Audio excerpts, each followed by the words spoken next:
सुबह उठकर वनजाक्षी देखती है कि जहाँ पिछली रात को एक छोटा सा पौधा था, वो अगले दिन एक बड़ा 6 फुट वाला पेड़ बन चुका था।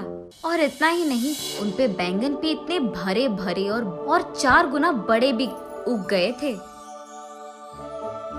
ये देख वनजाक्षी अपनी आंखों का खुद यकीन नहीं कर पा रही थी। पेड़ के पास आकर उसे जांचने लगती है। ये कैसे हुआ? ये मुमकिन कैसे है? कल तक तो ये पौधा था, आज पेड़ कैसे बन गया? वो ऐसे सोच में पड़ गई थी कि इतने में उसकी बेटी वसुंधरा वहां आकर उस पेड़ को देख ऐसे ही चौंक जाती है। कुछ देर बाद वो हार मानकर कुछ बैंगन को लेकर उनका भरता बनाती है। बस वो भरता स्वादिष्ट था।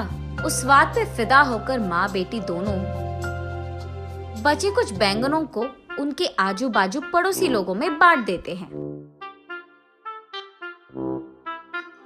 अगले दिन उस बैंगन के स्वाद पे फिदा होकर बार बार वनजाक्षी के घर आकर उनसे बैंगन पूछते हैं। और इतना ही नहीं, जितने बैंगन को कल वो पेड़ से तोड़े थे, उतने ही बैंगन अगले दिन वापस उग गए थे। ये देख माँ बेटी दोनों आश्चर्यचकित हो जाते हैं।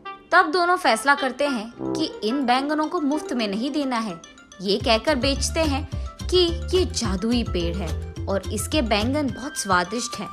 ऐसे वो बैंगन दुगने रेट में बिक जाते हैं। कुछ ही दिनों में इन स्वादिष्ट बैंगनों के बारे में और वो बड़ा सा बैंगन के पेड़ के बारे में इधर उधर बात फैलकर आजू बाजू पड़ोसी शहर तक पहुंच जाता है। इसलिए हर रोज सुबह शुरू होते ही पेड़ में भर के बैंगन उगते थे और उनके लिए लोगों की लाइन लग जाती थी सुबह सुबह, और वो भी वनजाक्षी के घर के बाहर। वनजाक्षी का पैसों का डिब्बा हर रोज पैसों से भर जाता था और ये बहुत साधारण सी चीज होती थी। कुछ ही दिनों में वनजाक्षी का नाम बैंगन से जुड़ गया और सब उसे बैंगन बेचने वाली वनजाक्षी करके बुलाने लग गए। और इतना ही नहीं, वो बहुत कम समय में उस सारे गांव में सबसे अमीर बन जाती है। बड़ी सी बंगला बनवाती है और उस बैंगन के पेड़ के चारों ओर बाड़ लगवा देती है और उस पेड़ के पास एक सिक्योरिटी गार्ड को भी रख लेती है। एक दिन वसुंधरा वनजाक्षी के पास जाकर ऐसे कहती है, माँ, रातों रात एक छोटा सा पौधा इतना बड़ा पेड़ कैसे बन गया? और ऊपर से अगर सारे के सारे बैंगन हमने तोड़ दिया तो भी अगले दिन उनके जगह में उतने ही भर के बैंगन उग जाते हैं। ये कैसे मुमकिन है? अरे हाँ, मैं भी इस चीज के बारे में सोचना भूल गई। चलो, जो भी हुआ उनसे हमारा अच्छा ही तो हुआ। अब तो मुझे तुम्हारी शादी की भी कोई फिक्र नहीं है बेटा, ऐसे कहती है। और ठीक तभी वनजाक्षी को एक बात याद आती है।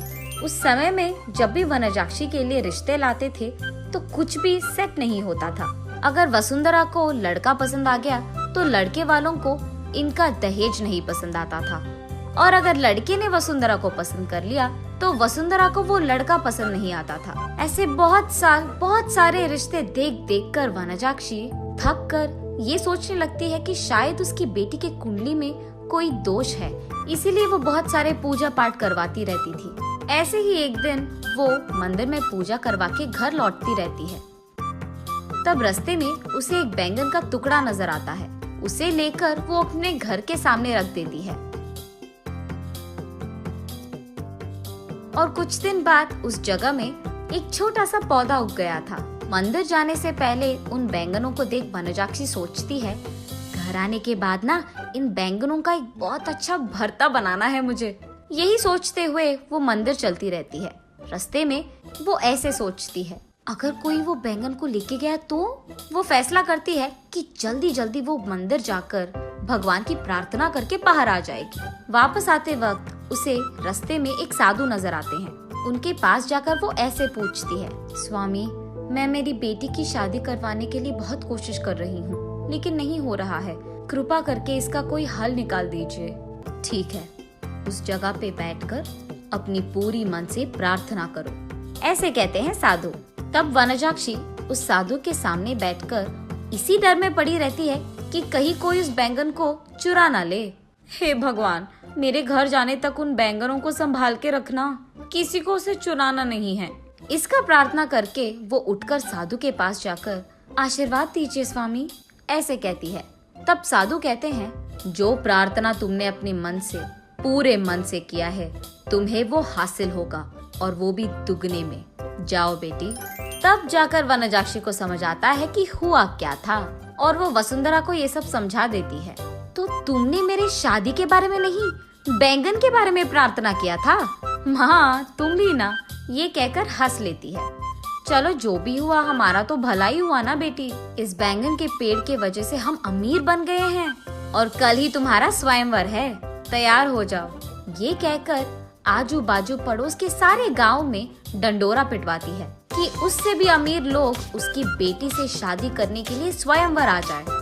तब तक बैंगन बेचने वाली वनजाक्षी तो बहुत प्रसिद्ध थी, और उस घर के जादुई बैंगन का पेड़ भी। इसीलिए उससे रिश्ता पक्का करने के लिए बहुत सारे अमीर लोग लाइन में लग गए थे। उनमें से अमीर और अच्छा दिखने वाले एक आदमी से वनजाक्षी अपनी बेटी वसुंधरा की शादी करवा लेती है। कुछ दिन बाद जब उसके सारे जिम्मेदारियां खत्म हो गई थी, वनजाक्षी उस बैंगन के पेड़ के पास बैठकर ऐसे सोचने लगती है, उस दिन मुझे इस बैंगन के बारे में काश कुछ सोने का ख्याल आया होता। बैंगन के बदले में सोना दुगने में मिल जाता था, तब मैं और अमीर बन जाती थी। हाँ।